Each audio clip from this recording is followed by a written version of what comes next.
Olá, meu nome é David, sou aluno do 10º período de Engenharia Civil. Vou apresentar o trabalho de Ética, Cidadania e Segurança do Trabalho. O que foi me passado foi para que apresentasse os erros da engenharia civil e as suas consequências. E a apresentação de um sinistro na engenharia civil. A ética na engenharia. A ética é um conjunto de princípios, normas, no qual se pauta a conduta humana. Na engenharia, é a ciência que acompanha as decisões dos projetos e serviços prestados por profissionais da área. A formação do engenheiro civil possibilita a atuação de diversos ramos, portanto, é importante saber sobre as leis, as origens e os princípios.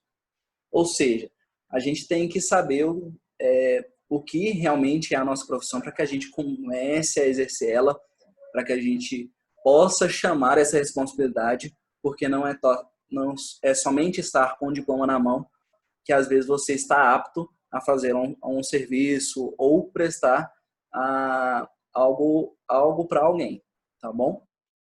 Os princípios e fundamentos da ética dos engenheiros, isso de forma geral. Os engenheiros mantêm e melhoram a integridade, honra e dignidade da profissão, usando seu conhecimento e habilidade para o avanço do bem-estar da humanidade, sendo honesto e imparcial, servindo fielmente ao público, seus empregadores e clientes, esforçando-se para aumentar a competência e o prestígio da profissão de engenheiro, suportando as sociedades profissionais e técnicas de suas disciplinas. Os cânones fundamentais do engenheiro e a ética do engenheiro civil. Os engenheiros zelarão pela segurança, saúde e bem-estar do público durante a execução de suas tarefas profissionais. Farão serviços apenas na área de suas competências. Engenheiros farão declarações públicas somente de maneira objetiva e confiável. Engenheiros agirão em assuntos profissionais para cada cliente como agentes fiéis e confiáveis e evitarão conflitos de interesse. De uma forma geral, o engenheiro ele tem que ser claro no que ele apresenta. Isso é uma ética de ser engenheiro. Não que os advogados não sejam éticos, muitas vezes não são, mas na engenharia tudo tem que ser claro, ou é ou não é. E a gente tem que passar isso de uma forma mais transparente possível, de uma forma que tanto o juiz quanto a dona da casa consigam entender o que a gente quer passar, o que a gente quer falar naquele projeto, o que a gente quer falar naquele laudo, certo? E a gente quer passar essa confiança para todas as pessoas. E outra, a gente tem que trabalhar somente nossa competência. Se eu sou especializado em algo estrutural, eu, por minha ciência, não iria pegar um projeto grande de drenagem, de uma barragem, certo? Porque seriam outras partes, né, da minha profissão. Tudo bem, eu, quando formar, terei habilitação para trabalhar nessas áreas, mas eu serei capaz? Eu teria a habilitação necessária para aquilo? Algumas vezes sim, outras vezes não, certo?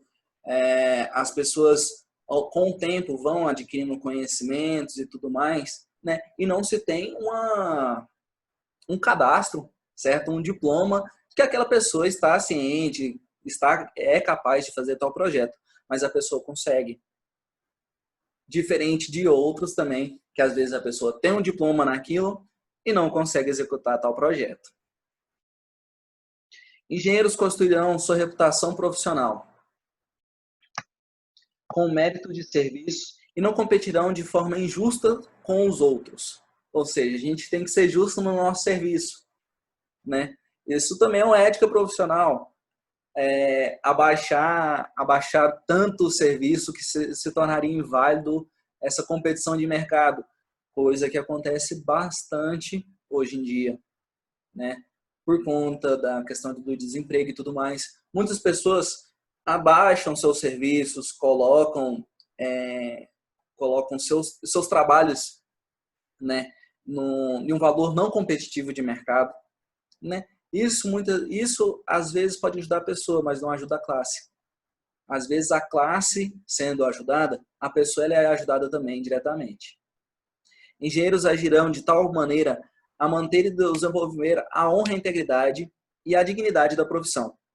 Engenheiros continuarão seu desenvolvimento profissional durante a carreira e disponibilizarão oportunidades para o desenvolvimento profissional dos engenheiros sob a sua supervisão.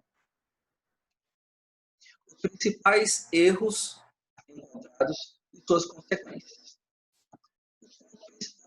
Onde será pontuado são planejamento falho, ausência de definições ou grandes alterações de escopo, omissões de orçamento, não investir em mão de obra especializada, falhas na comunicação interna, não se atentar aos detalhes, falta de um diário de obras.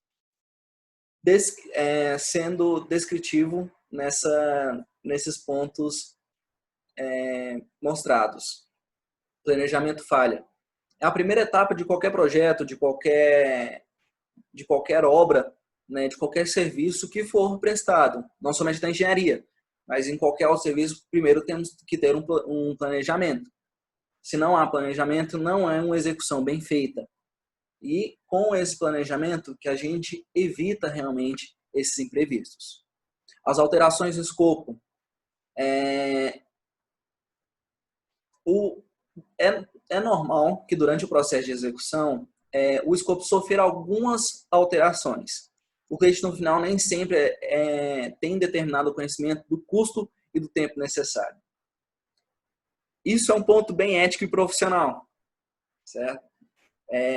Como temos aqui no nosso querido no mausoléu, né, da Câmara dos Vereadores, que foi um projeto que teve uma alteração de escopo, que teve um planejamento falho, né, que teve algumas alterações e que acabou que realmente teve que fazer um sinistro daquela obra, né, porque ela foi parada, foi embargada, né, não pôde fazer a continuidade dela devido a erros do projeto, né, alteraram na execução, alteraram dados do projeto, no qual aumentaram demais o pé direito e tal, algo do tipo, né, não tem nenhum laudo público, né, para ser mostrado, para que a gente saiba o que aconteceu realmente, né, mas o que sabemos é que a obra teve alterações e por conta disso ela foi parada, né.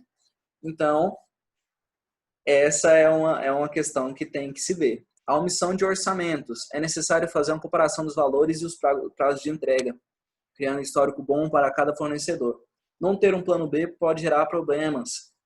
É aquela questão do fornecedor, né? A questão de prazos, a questão de tempo, clima, né?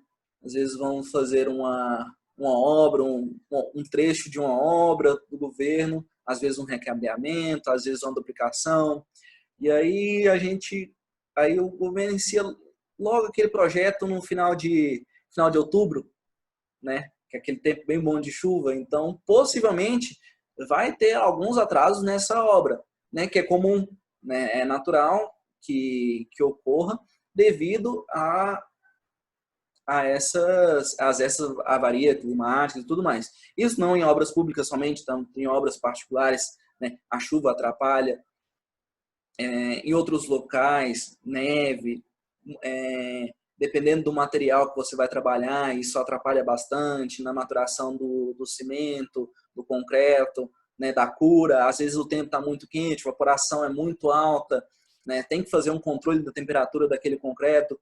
Então, são coisas a se analisar, né? Que às vezes pode ocorrer que aumente o orçamento, né?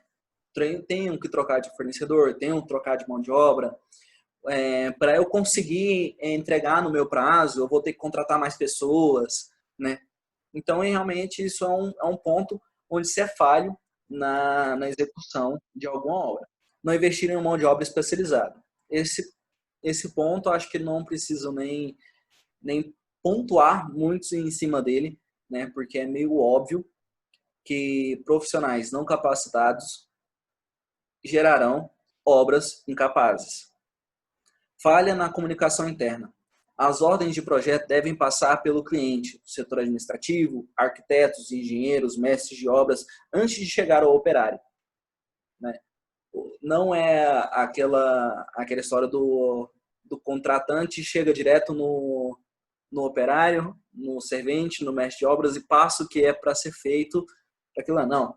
Tudo tem uma linha de comando e onde deve ser feito, onde deve ser passado. Caso não passe, isso acarretará muitas consequências em decorrência do projeto. Os detalhes.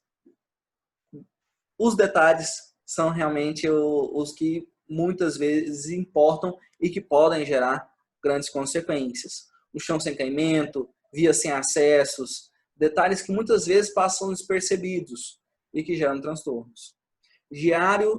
O diário de obra. A ausência do acompanhamento diário.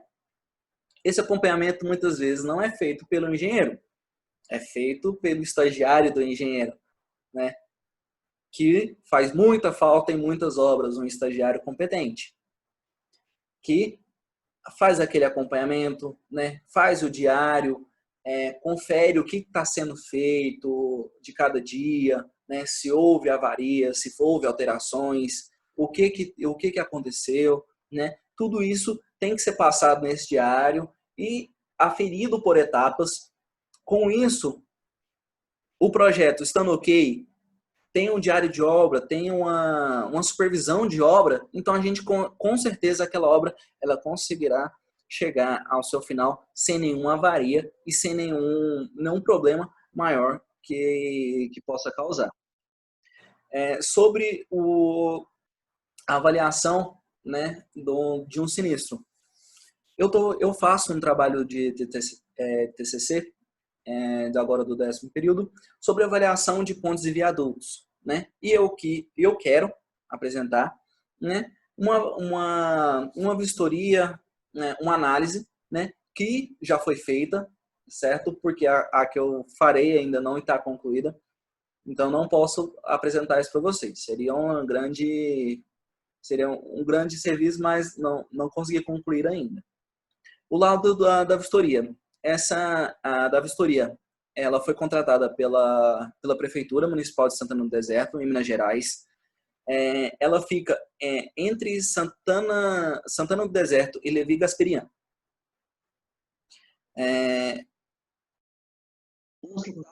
Os dados técnicos que foram avaliados nessa ponte. Essa ponte ela foi interditada, certo? Teve alguns problemas e tudo mais, né? A vistoria ela foi realizada dia 15 de novembro de 2017, dos municípios para avaliação das condições de segurança. A ponte está localizada na divisa dos dois municípios. Ela é uma ponte simples para só um veículo, construída de aço e tabuleiro para pistas de rolamento de chapas de aço para a base de revestimento em CBUQ. As condições avaliadas. Foram realizadas vistoria superficial, somente com análise visual do local e também acompanhamento de passagem de veículos, pelo ponto de maior risco avaliado. Com desgaste natural das estruturas devido à vida útil e à ação climática agravada pelo trânsito de veículos com maior capacidade de cargas, caminhões trucados e carretas, está ocorrendo um desprendimento dos grampos de fixação das placas de aço na base do leito de tráfego de veículos. Tal situação ocorre junto à cabeceira, ao lado direito da jusante do rio, já ao lado do município de Levi Gasperian. A conclusão do laudo. Para avaliação, embora superficial, apenas visualmente, pode-se concluir que a situação é de risco, precisando urgentemente de uma intervenção. Faz-se necessária urgente intervenção de tráfego no local, desprendimento dos grampos de remoção do piso CBUQ, para avaliação que precisa das obras de recuperação no local, sendo que também deverá ser avaliada toda a ponte para a recuperação dos pontos de existência de corrosão, acompanhado do presente laudo do fotógrafo no local de risco.